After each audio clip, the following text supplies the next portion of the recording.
C'est la 3e assemblée générale autour d'Adlam, l'alphabet Pulaar. Cette écriture comprend 28 lettres dont 5 voyelles. L'objectif de cette rencontre à Mamou vise à valoriser cet alphabet peu connu en Guinée.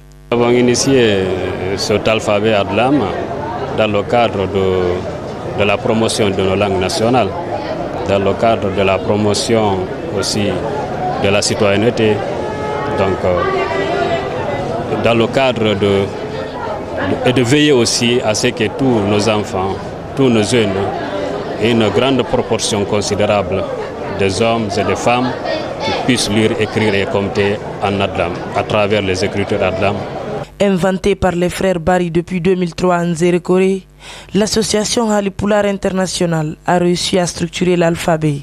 Elle veut, à travers la vulgarisation, rendre accessible cette nouvelle écriture en Guinée et hors des frontières. On connaît les téléphones, avant que les téléphones cellulaires ne soient populaires dans les années 80, les gens pour communiquer, pour s'enquérir des nouvelles de leurs parents qui se trouvent dans d'autres régions, dans d'autres préfectures, ils écrivaient des lettres qu'ils envoyaient à la gare et puis remettaient à un chauffeur. Et une fois que ce chauffeur arrive dans la préfecture ou la ville où se trouvent leurs parents, ce dernier cherche ce dernier et lui remet la lettre.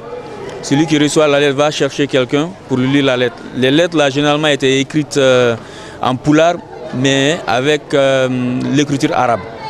Mais étant donné que le pulaar et l'arabe ne sont pas les mêmes, il y a des sons qui sont en pulaar qui n'existent pas en arabe tels que le ba, le ya, le da. Donc les gens étaient très créatifs, il fallait utiliser certains symboles existants déjà dans le caractère arabe pour représenter ces sons.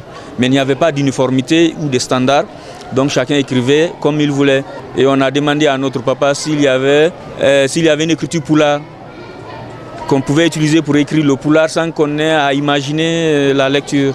Il nous a dit que ça n'existe pas et on lui a promis qu'on allait travailler pour créer une écriture qui va nous permettre de transcrire notre langue. Un expert de la plateforme Google, venu de la Californie, a aussi joué sa partition dans le processus de promotion de cet alphabet. Il est parvenu à l'incorporer dans les téléphones Android présents à cette assemblée. Il se réjouit du travail abattu. Il se sent chez lui, qu'il a été bien accueilli, que les gens sont très gentils et aimables avec lui, qu'il se sent comme s'il était toujours chez lui.